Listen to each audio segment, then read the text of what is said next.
Governor Stitt, thank you so much for doing this. Love having you on. Believe it or not, you were a big inspiration for me to get started doing these podcasts. That's awesome. So Steve Garrett, good friend of both of ours, shout out to Steve Garrett.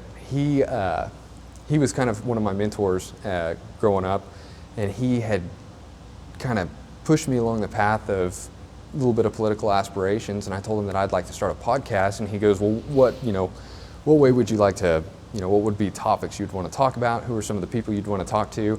And the first person I said is, well, I'd like to sit down and talk to Governor Stitt at some point. I'd met you once before at a dinner with him, and he goes, well, that's a big ask. And I was like, well, that's kind of the route I want to go. So thank you so much for doing this. This has been something I've been looking forward to for quite a few years now. Oh, it's my honor, and the Garrett family are fantastic, and been friends of ours for a really long time. Our kids went to school together, and known them for a long time, so they're great. Oh yeah, they're awesome people.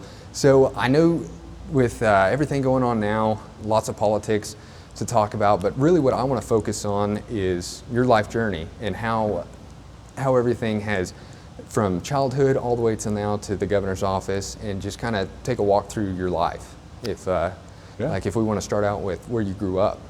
Yeah, absolutely. Well, so grew up in Norman, Oklahoma. My mom and dad met at Oklahoma State, then they went to Bible college down in Florida, in Pensacola, Florida, and then dad actually pastored his first church in Auburn, Alabama, another one in, I think, Bruton, Alabama, and then and so I was born down in Milton, Florida, which is really close to Pensacola there, and then we moved back to Oklahoma, and so dad pastored all growing up there in Norman, and so had a great childhood. Mom stayed at home with me and my two brothers, and played sports, and ended up playing football at Norman High School, went to public schools all the way through, and just had a great childhood. My first job in Norman was being a paper boy, throwing the Norman Transcript. It was an afternoon paper, and so great memories of working there and learning that. Then I was the janitor at my dad's church, was another first job of mine, and but just great parents instilled in me godly values and the belief and the confidence that you can accomplish anything you set your mind to. That when you do the right thing and you work hard, this country is such that it allows us the opportunity to chase our dreams, and so from an early age, I think my parents just instilled in me that I could accomplish anything that I set my mind to, and gave me that great biblical foundation and trust in the Lord, and just have nothing but wonderful memories of my childhood. Mom and dad they'll be celebrating their 60th anniversary here in October, and so dad retired from the ministry a few years back, and but yeah, just love my parents and what they did to instill in me and pour their life into us three boys. That's awesome. So you went to OSU, correct? That's right. Yeah. So being from Norman, going to OSU, what was the thought process? Like, how did you end up at OSU? Yeah. Well, I mean, we had season tickets, and Dad had 2 season tickets to OU. So I grew up a huge OU fan. Would go to all the football games, and my friend Brandon Witt and I would go there. Also, one of my jobs, man, I'm telling you a lot about my jobs. I sold Pepsis in the end zone as a little kid with my brother Keith and Jackie Ross. They call him Fat Jack now. He's all over sports radio. So he sold Cokes. My older brother sold Cokes, and they got me a job. I wasn't old enough to actually work, but they let me do it with my older brother. And so on Saturdays, I actually sold Pepsis there at Owen Field. So that was a fun memory. But I think really the reason I went to Oklahoma State is wanted to get away from home, just moving across town, growing up in Norman, Norman High School, always being around. I just didn't really move across town and go to school in the same hometown I grew up in. I wanted that experience of going away from college. Even though it was about an hour and a half from Norman, I think it's a perfect distance, and you're able to not come home all the time. And so that experience of kind of being out on your own is important.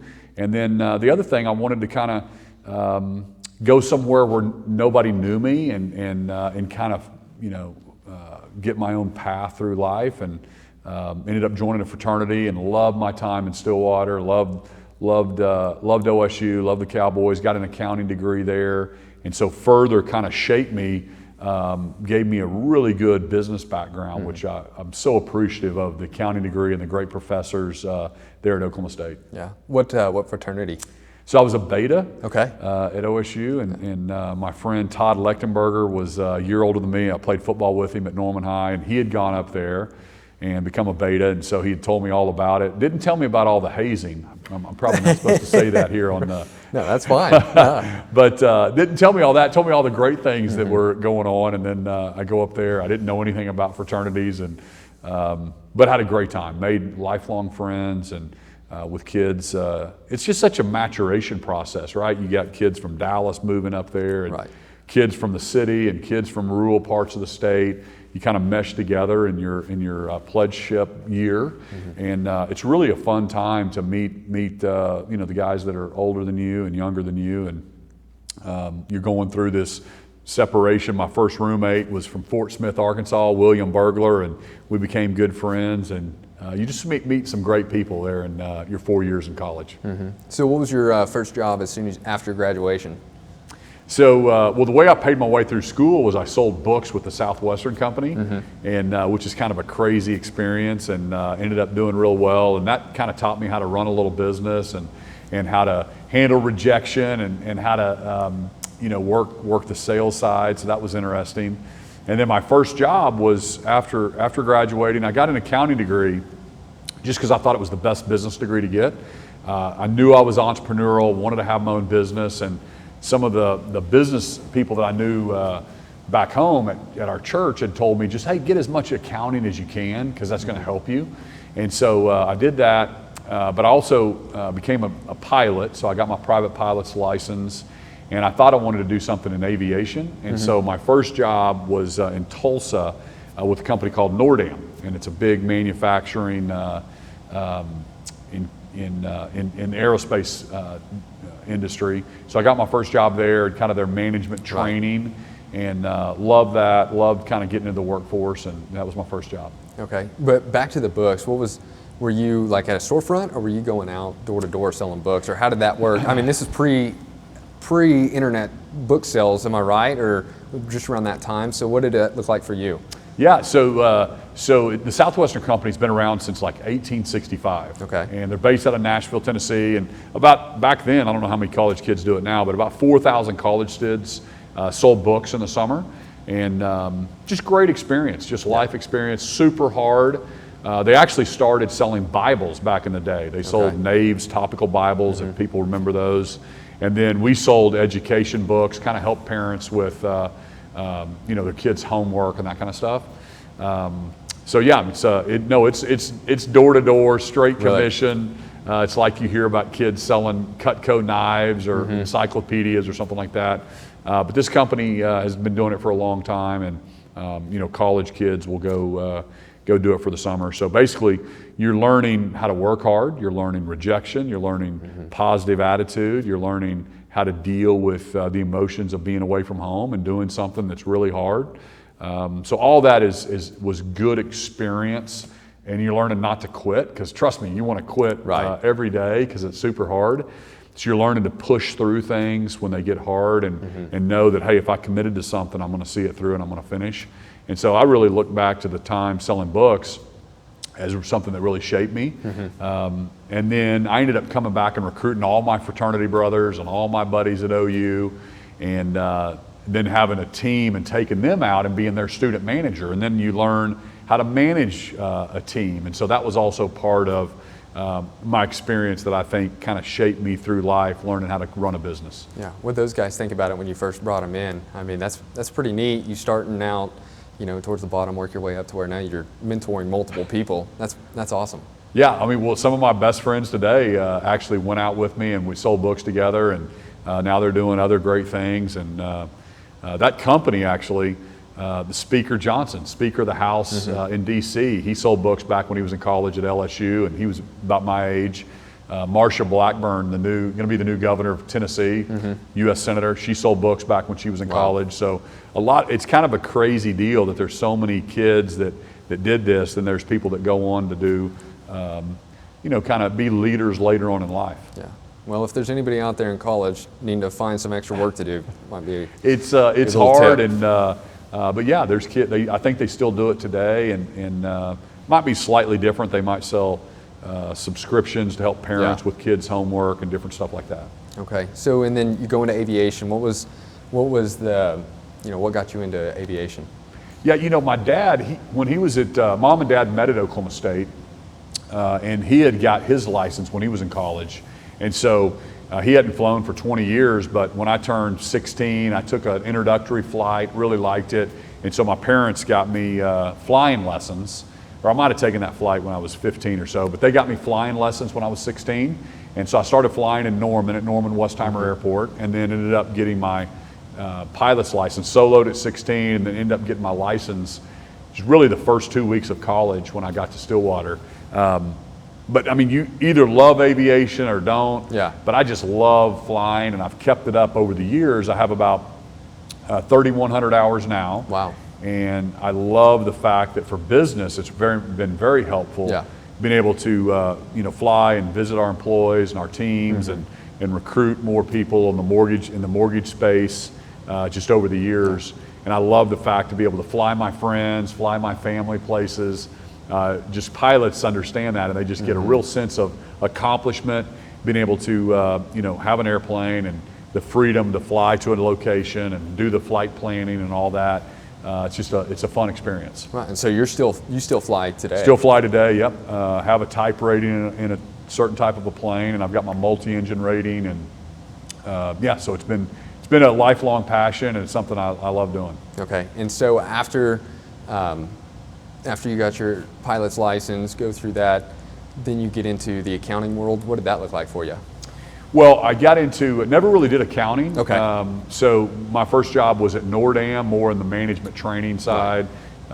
We actually did, it's manufacturing for business jets, and so we did like the flat panels, and then they sold the headliners and the different stuff for business jets. So did that for about a year, and then ended up getting back into the mortgage business. It's kind of how my process worked, and started working for a company out of Denver, and learned the mortgage business as a mortgage loan officer. And then after a couple years of that, with $1,000 in a computer, I ended up starting my company, Gateway Mortgage, and just to do our loans as a mortgage broker, and then we just kind of went from there. What gave you the passion to do that? I mean, to start your own business. I mean, that's a huge leap of faith. It is. But as entrepreneurs, the thing that people don't realize is, most people, they just like building stuff, and I love working with my friends and creating opportunities for others. And so it was really important for me to have a company that I could, create the right culture, put God first, be family oriented, take care of our team members and our employees.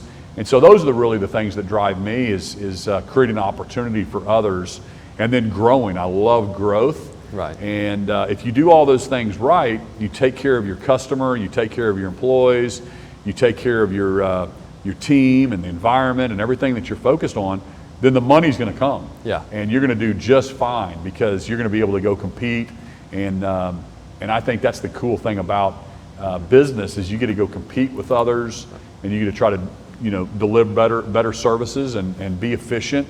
And the end of the day is hopefully it turns into profit for not only you and your family, but also for the people that work there. Yeah.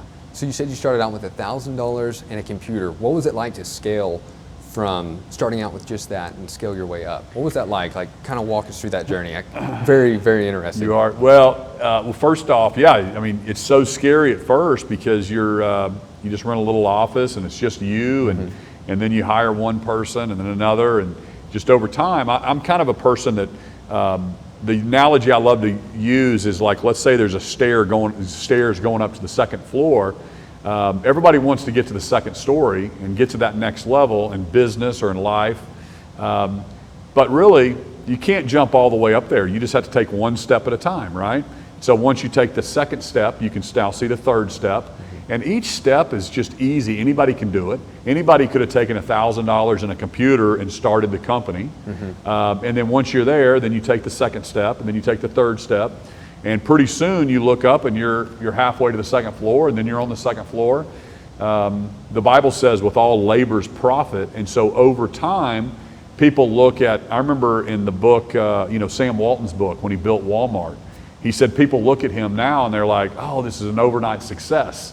But they forget it took him 20 years before he even started Walmart. Right. They don't see what he was doing behind the scenes. That's right. Yeah. And he had started 5 and Dimes and had grown that over time. And so the point I'm trying to make is just over time, when you do the right thing and you're in business and you're taking care of customers and you're taking care of your team members and employees and you're engaged in the process, you can do it. Yeah. Go ahead. Well, I was going to tell my son is just starting a business now at 23, and I told him, I said, starting a business is like pushing a 747 out of the sand. And think about how hard it would be to push an airplane out of the sand, right? But I said, once you get it flying and it gets the inertia and it gets going, it's hard to stop it. So the business continues to grow and thrive and continue to grow, and that's just what happens over time. Yeah. How big was your faith during this? How much did you rely on your faith through the growing the business and starting out, at one area and working your way all the way up? How much did you rely on that faith? Oh, I mean, faith is everything. I mean, I believe if you don't have your priorities straight, what's it matter if a man gains the whole world but loses his soul? So you have to have the good relationship with the Lord. You've got to have the eternal perspective that we all have to give an account for what we do on this earth, and it's so important, especially in politics now. People sometimes think it's okay to lie or cheat or do this or that, and they forget that they have to give an account for what they're doing in these positions. And especially as leaders, I think we're even held to a higher standard. But my faith, was everything. As you have to keep your focus on Christ, and then seek ye first the kingdom of God, and all these other things will be added unto you. It was one of my favorite scriptures, and that's sometimes hard to do, because if we get just 1 degree off, when you move forward, you're way off the target, right? And so you really always have to keep your focus and keep your priorities in line, or we see it every time. We see it all the time with people falling, whether they're in politics or they're in business or they're in the ministry. It's really easy to get off kilter a little bit and think that you're something special, or pride gets into people's life. Pride is just a super it's a root of kind of all sin and all evil, is people being prideful. And so God promotes the humble, and we need to keep that always in our perspective. Right. Now, was there any negative feedback from anybody around you in your ecosystem, with the starting of this company? Was there any doubters, or was there a very, very good support system where everybody that you had talked to was like, I know he's going to go out there and kill it? Oh, I mean, I think because of some of the success I'd had in college and the different things I'd done, I think a lot of people believed in me, and I believed in myself. But sure, there's people that were like, oh, you can't do that.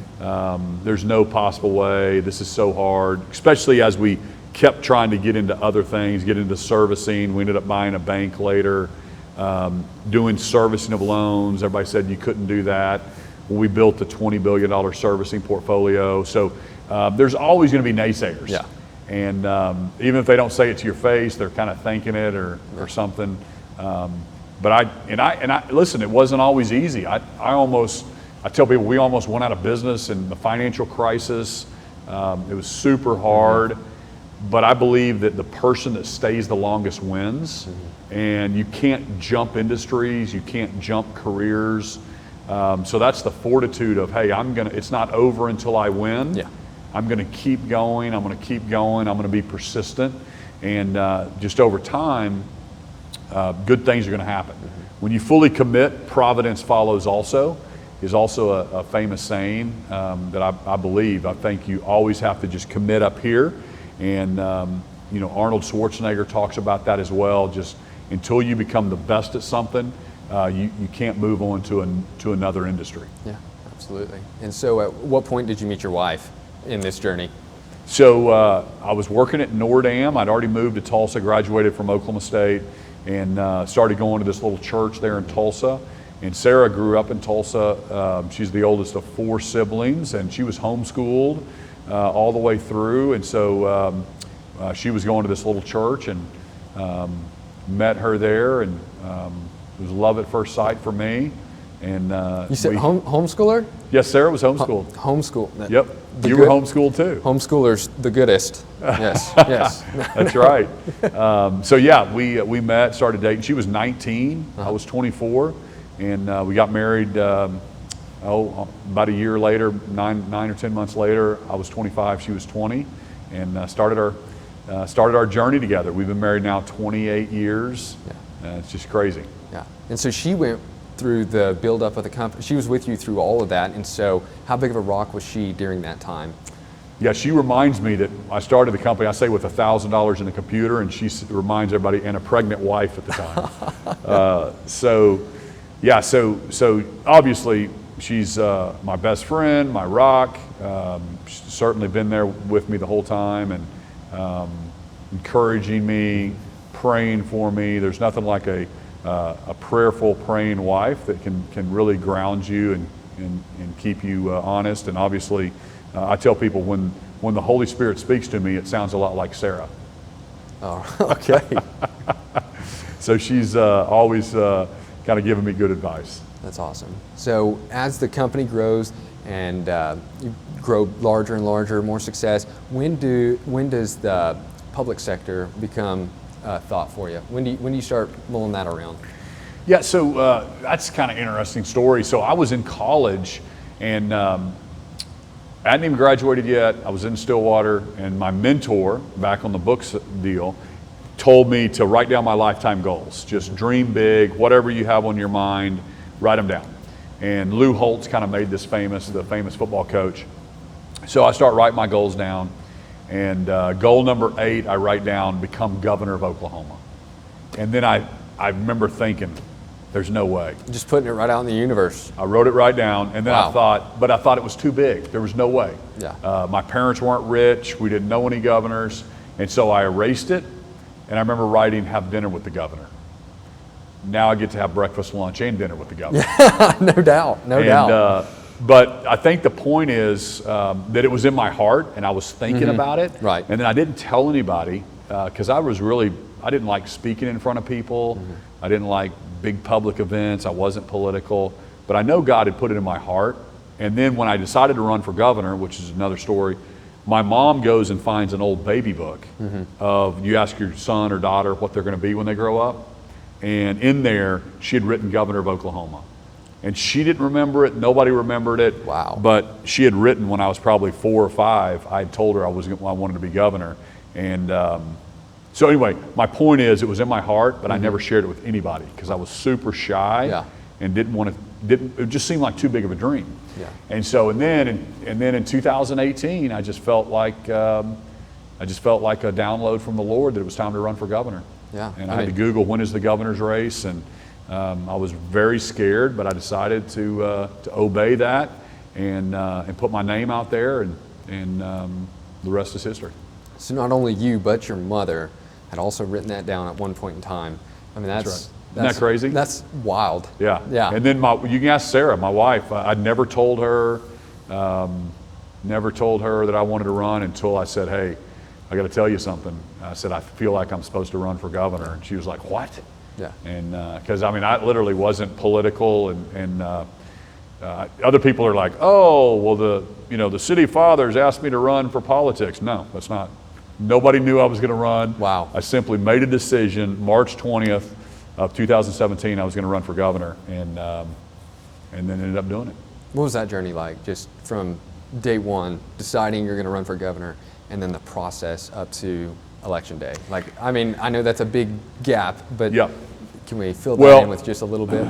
Yeah, so that amazing journey, number one, I believe that everything is right here between your ears, right? Once you fully commit, then you start putting the plan in place, right? But people kind of tiptoe into stuff, and you've heard the term burn the bridges, right? Yeah. So I was committed no matter what. I remember in the beginning when I decided to run, people were like, well, why don't you run for Congress first or run for Senate or something?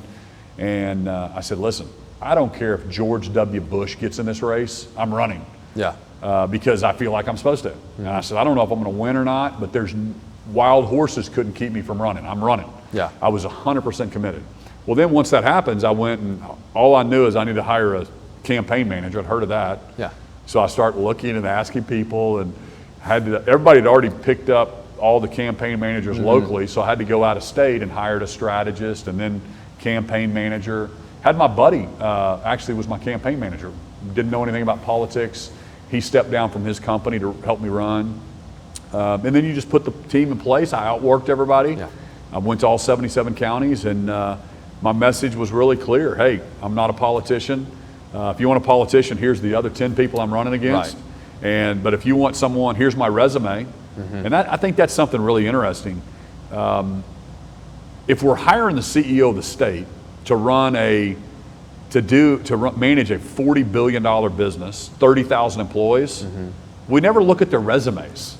Right? You look at a 30-second commercial. Does this guy look better than this guy? And you're like, that's weird. Nobody would hire somebody for that. You would look at the resumes and what is the business acumen to run a 30,000 employees and a $40 billion budget. Right. Well, you might want an accountant. You may want someone that's actually hired someone in the private sector. You may want someone who understands these things, right? And so that's where I'm just always back to, it is a big CEO leadership role. And that was the message I told Oklahomans, and luckily I won. But here's what people don't remember, is the mayor of Oklahoma City I was running against and the lieutenant governor. We were the top 3 guys. And I got to second place. So in Oklahoma, you have a runoff if you don't win over 50%. And so I lost the first time, but I got second place. Right. And the mayor beat me by 40,000 votes. But then when we got to the runoff, I ended up winning by 10 points or something. Right. And then we go to the general and I ended up winning by 10 points. So I'd tell people, just because you get second place doesn't mean you can't win the next time around. When you got in that runoff, was that idea in your mind of, hey, I'm in this thing to win it, like all the way?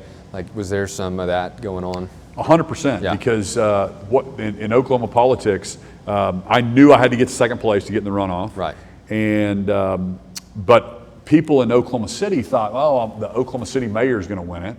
And I remember asking people, I was from Tulsa, I was like, really, tell me who the mayor of Tulsa is. And they're like, well, that's a good point. Because the point is, people in Tulsa, they don't want the mayor of Oklahoma City to be their governor. The people in Idabel don't want the mayor of Oklahoma City.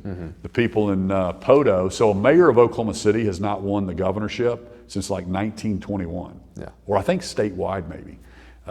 So people don't want certain people that have been suing people, or they've been doing things for one city or something, to be the governor.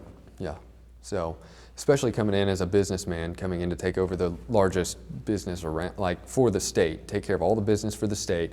Like you said, having that business background, the accounting background, having your whole entire life shaped for this role, basically. So it's kind of wild to look back and see how you wrote it down, your mother wrote it down. Your life just leads you straight up to this exact point in time. It is. It's crazy, and only it's just a God story how it all happens, and only in America. And I talk a lot about the American dream, and our country is such a great country, best country in the world. And because it doesn't matter the circumstances of your birth or where you come from, you're only limited by how hard you're willing to work and your imagination and what you want to work for. And everybody's American dream is different. Your American dream, you're doing a podcast right now that you started out of nothing and you just decided you wanted to do it. And you're interviewing the governor. Yeah. And thank you very much, by the way. You're welcome. But somebody else's American dream might be to coach their daughter's soccer team, or the ability to homeschool your kids in our country. Right. You don't know how many people from California, Washington, Oregon moved to Oklahoma and come tell me, Governor, we just wanted the freedom to educate our kids the way we wanted to, and in these states, they're holding us back. They're not letting us do it. And that's what we love about the Oklahoma that I'm over, is we believe in these freedoms. Right. It's funny you say California, because my whole family is from California and moved to Oklahoma, homeschooled us, So yeah, exactly what you're saying. So all of my family is from huge family. All of us moved from California to Oklahoma, because of the freedoms. Because of the freedoms. Yeah, unbelievable. Yeah. Well, I tell people, and I meet people from California, and they'll tell me the same thing. They'll say, "Hey, Oklahoma has the American dream alive and well, like it used to be in California, and now the government is so oppressive, taxing us, regulating us. We get sued. We've got, all the things that are happening. If you're a business in California, the labor attorneys you have to hire, because anytime you try to do anything, you get sued. Right. And so it's just almost impossible to do business in some of these states right now. Absolutely. My grandpa he's retired now, but he was a general contractor, and he talked about all the legalities, all the hoops you have to jump through just to get a project going in California versus anywhere else he's worked in the country. Yeah. So. I mean, listen, I signed an executive order that said all of our permits from a state perspective have to be done in 30 days or they're free. So we want the state to move at the speed of business. We want businesses to know that you can come here and work, and we're not going to play gotcha. We're going to be clear with the rules, but we're going to let businesses go compete. To be proficient. Yeah, that's right. And you need that, because I'm telling you, it is hard enough to be in business and start something and employ people and all the things you have to do. You don't need a state government coming over the top hammering you. Yeah, just breathing down your neck. Yeah, absolutely. I agree with that. So going back to the first term versus the second term, those election cycles and those campaigns, what was the differentiation between the two of them? Like, how much different were they for you, after being governor for 4 years and then going into the next election campaign? What was the difference there? Like, what to do, you've got your team around you. How much easier was it, or was it actually harder? Yeah, man, that's a good question. Not a lot of people ask me that. So because I was such an independent thinker, and I wasn't a traditional politician, and I broke a lot of glass. Like, I am for the people, not big industries. And so the McGirt decision came out, and that's the decision that said that Eastern Oklahoma was still a reservation. Well, I said, no, we're all Oklahomans. We're not going to divide someone based on race. And that's basically what some of the tribes said, is that, hey, we get special rules. We don't get prosecuted the same as everybody else, as a white person, a black person, Hispanic. And I said, that's not fair. And then they started saying we don't have to pay taxes like everybody else, and we don't have to follow zoning. And so that's where I just said, no, that's not right. We're gonna do it all the same way. We're all Oklahomans.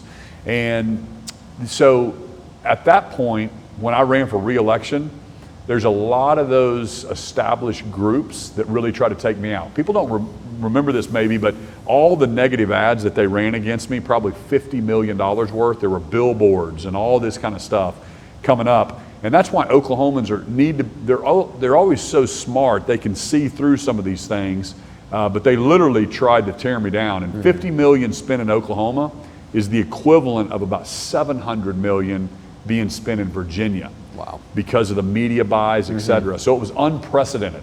But here's what happened. And so during that time, if you don't have a real confidence that you're supposed to do this job and you're called to do it, and it's a good versus evil, you can just kind of take your ball and go home. And so during that time, it was hard. I had to call my mom, make sure she still loved me. After seeing what they were saying on the TV. It's not true. But anyway, I'm just joking about that. But anyway, it's kind of funny. But yeah, I ended up winning by, I think, more than I did the first time, 14 points. There are people saying, oh, you're going to lose and you're tied. Joy Hoffmeister was the Republican superintendent of education, and she flipped to the Democratic Party to run against me. And but yeah, Oklahomans were smart. I won all of Eastern Oklahoma, all these counties, just like I did the first time, because I think people saw, hey, this guy is different. He's going to do the right thing regardless. And we love him standing up to the special interest groups. And that's why I tell people, even good politics, when you do the right thing, Oklahomans can feel it, people can see it. Yeah. So it would seem like the second term, there's more of that money coming after you just because you're established. You were there for 4 years, coming from, maybe not the number one guy that people thought was going to be there, then you end up winning. So not as much money spent against you, I'm assuming, the first go around. So that second go around, with all these interests coming after you, all this money being thrown your way negatively, What was that like for your headspace, and how much faith in the Lord did you have to make it through that? Yeah, I mean, there's a lot of prayer. There's a lot of, hey, Lord, why me? Why are they attacking me? I'm doing what I'm supposed to be doing. But we're called to do certain things, and the Lord never says it's going to be easy. And I would quote, Billy Graham's quote, very famous, that I love, that mountaintops are for views and inspiration, but fruit is grown in the valleys. And so if you want to know how somebody's going to react, put them in some hard times. Put them in battles, right? Put them in war. Put them in some times when they're tested. Right. And then you see what their true character is. Yeah. And so I think, those are the things we learn through life, is that we never quit, we never give up, and we also always have a great attitude, because nobody wants to be around somebody that's moping around, woe is me. But when you control your attitude and you can smile about it and laugh about it, I think it's endearing to people. And then I would just point out, hey, here's the people that are coming after me. Yeah. And say, here's what I've done as governor. And I think it was, but you do have to learn to control your attitude. Yeah. Yeah. So what was your family like during that? Like, how much did you rely on, your wife being the rock there? She's the helpmeet for you, just relying on her and leaning on her. Was there a lot of that involved? Oh yeah. I mean, we had, prayer groups praying for us all over the state, and my wife, obviously. And so yeah, faith brings you through those tough times. And listen, we're not the only, nobody feels sorry for the governor, right? You don't really feel sorry, oh, you're the governor, you've got a great life. But it doesn't matter if you're president of the United States, or you're governor, or you're doing whatever, you're a fireman.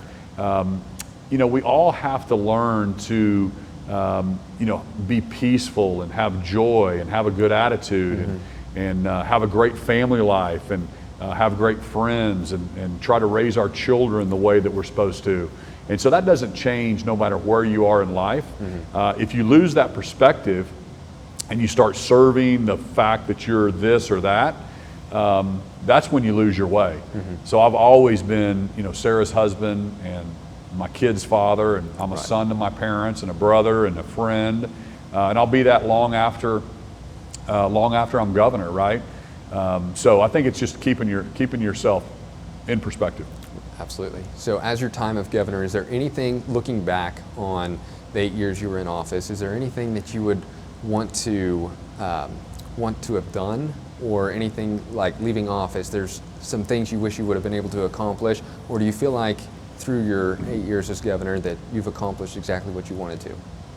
I really do. I feel there's probably things I could have done better and more of, but I tell Oklahomans that when I ran, we were, really weren't winning as a state.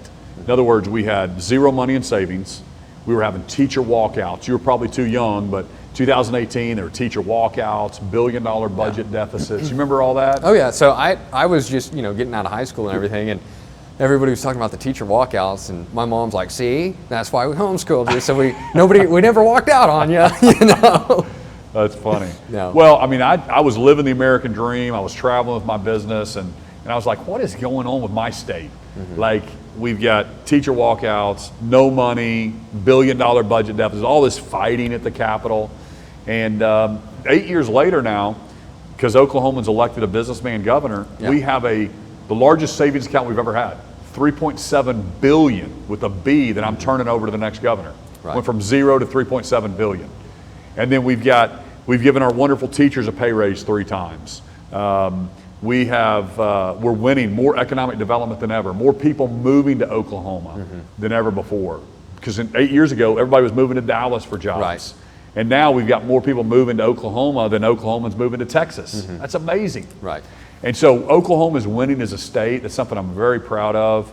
I've cut taxes at the same time by $2 billion. And I also put us on a path to zero. So in other words, when revenue goes up, it'll automatically generate a 1/4 point tax cut. Right. Instead of the legislature finding out new ways to spend money and hire more people, we're going to give that back to the taxpayer. So that's a huge win. Yeah. So a lot of things, school choice.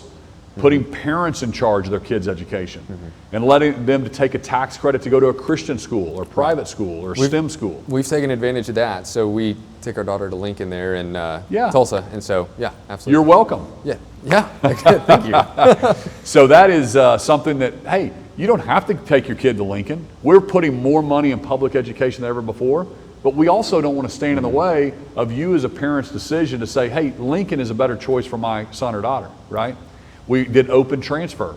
So now if Tulsa is ever closed again, like they were during COVID, right, then that single mom can take her kid and go to Jinx if she wants, or Broken Arrow or Bixby, that were open the whole time. Because that's something that I got passionate about, is talking to these moms that they were saying, Governor, my kid is not learning how to read on Zoom right now. Because during COVID, Tulsa was closed for 355 days. Yeah. And it would break your heart, because my kids were in school the whole time. Right. And so we passed that open transfer. But more importantly, I just believe that Oklahoma is winning. We've got the freedoms here. I refuse to do a mask mandate during all that craziness of COVID, like other governors in other states. I was one of the only governors that refused to do it, because I don't believe you put your Constitution in the attic just because somebody in Washington, D.C. tells you to. Right. And I was not going to do that to Oklahoma. What was that like? I don't want to spend too much time on the topic, but what was it like here at the governor's office during COVID? Like, I know that was just an absolutely crazy time for everybody, but for you in particular, what was that navigating all the different people coming to you just with, listen to the science or listen to logic? What was that like for you? Yeah, I mean, super difficult. I mean, looking back on it, we had briefings every single day. Everything was an unknown. I had some people telling me that our whole state was going to die and it was going to spread through and kill everybody. And then we were going to run out of hospital capacity. If you don't do a mask mandate, you're going to kill people. Then you had other people saying, hey, my constitutional right, how can the government shut down churches? And that was happening. That was happening in California. They were literally shutting churches down. Oh yeah, you could watch videos of them doing it. I mean, people were out protesting about it. That's exactly right. Yeah.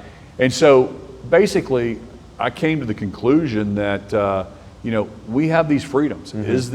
Do we need to be safe, and do we need to push out information to the public? But ultimately, it's not the government is not going to dictate your healthcare choices to you. Right. And if you want to wear a mask, and if you want to stay inside, stay inside. But we were going to make sure that you had all the information you had, and we were going to do everything we can to make sure we had the PPE on site, the testing. Back then there was like 100 COVID tests in the state. We had to build all this capacity. So I'm very proud of how our team rallied and came together.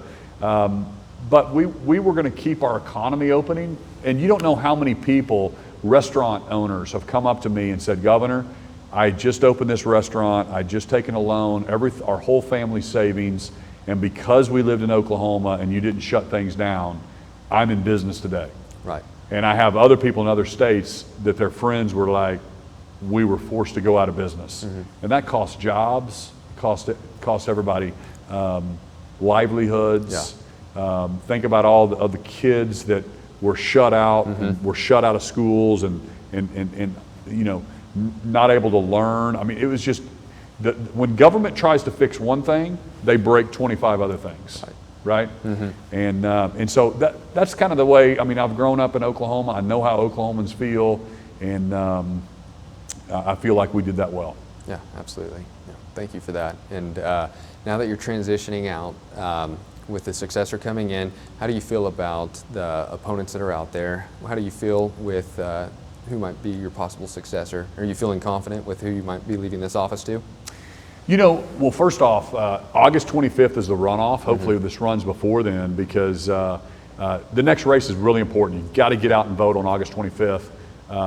The election choice is super clear to me. I know everybody in the race. I know both candidates that are running on the Republican candidate side. And Mike Mazie is clearly the guy that should replace me, because we share the same values. He believes in growing Oklahoma. He believes in limited government. He wants to keep us on a path to zero income tax. He doesn't think government's the answer. The other guy is more of a sue and spend. He's a trial attorney.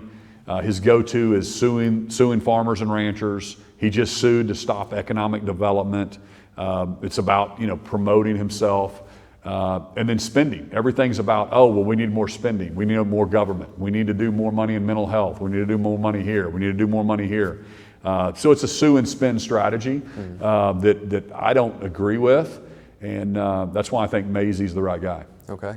And as you transition out, are you looking to go back into the private sector? Would you like to spend some more time in the public sector looking for a different office maybe, or a higher office, or where are you on that? No, I'm planning on going back to the private sector. Okay. You know, I think that's why people hate politicians, is because they can see right through them. Mm-hmm. Everything's like, oh, I'm going to get a job. I'm going to run and become the superintendent of education, and then I start doing press statements and press releases, and I'm running for the next office.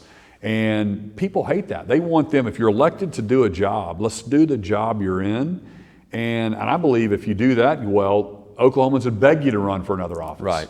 But public service is supposed to be hard. You're supposed to be a successful farmer or rancher or business person. You go serve your state or your country, then come back to the private sector. And so that's what I plan on doing. I plan on going back to the private sector, cheering on the next guy, and you know, living under the same laws that we actually pass, and being a great citizen, a great part of the community, helping our state continue to be top 10. Absolutely. And before closing, I want to ask just a few more questions. As far as getting younger people involved in politics, how important do you think that is in this day and age? You know, the fact that, you know, people are watching this podcast, and everywhere I go around the state, when people come to the events of the governor or the House member or the senator, it's so important. Our founding fathers thought we would be in an informed citizenry, and we would know the issues going on in our state, in our city, in our nation's capital. And if we don't know what's going on, shame on us. You can't hold your elected officials accountable. Right. But you should know kind of what they're voting on and what's happening. And just because they have an R by their name doesn't mean they're good. Just because they have a D by their name doesn't mean they're bad. Right. We're all Americans, right? Know the character of the person that you're electing and you're talking to, and know what their policies are, and do they align with what you're with how you want to see see them doing, and then know what they're voting on and what they're not voting on. Absolutely. And is there one last thing you'd like to say to the citizens of Oklahoma? It's just been an honor to serve as the governor, and I'm just, if it can happen to me, it can happen to anybody, that through this American dream and the opportunities that we have, you can accomplish anything you set your mind to. So I always remind people to dream big and go for big things. It's just as easy to work for big things as it is small things. And but the young people, I love you guys getting involved and knowing the issues, and I think your generation is doing just that. And super important. I have a veto list website, so when I veto things, then the legislature a lot of times, even though they're Republican, they'll override my veto. And I always remind people, know how they're voting, even though they have an R by their name. Absolutely. Because my vetoes that I've vetoed and they've overridden have added up to about $800 million worth of extra spending. So those are important things to know when you're voting for your local guy or your local lady that represents you. And the person running for governor, his budget's increased 200% in the last 3 years in his agency. So if you believe in bigger government, he's your guy. Yeah. If you don't, that's why I'm like, hey, no, Mazzie's the right guy. He's a brilliant and was on my cabinet, and so helped me design the savings and all the plans that we've put together. I believe like 2020 was he not? Like 2020 he was on there during correct. COVID. Yep. What a time to be on. 19 and 20 he was on my cabinet and helped me with all the budgeting stuff and our savings account and our path to zero, and really did a good job. Okay. Well, Governor Stitt, thank you so much for doing this. Absolutely. It's great to be here with you, and you do a great job. Well, thank you so much. I appreciate it. Thank you, sir. Thank you. Thank you.